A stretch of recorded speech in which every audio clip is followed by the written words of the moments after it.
What's the meaning of casuistry?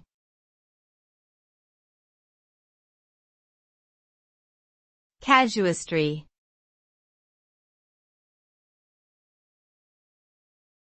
Casuistry.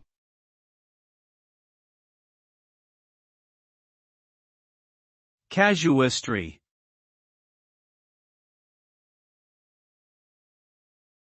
Casuistry.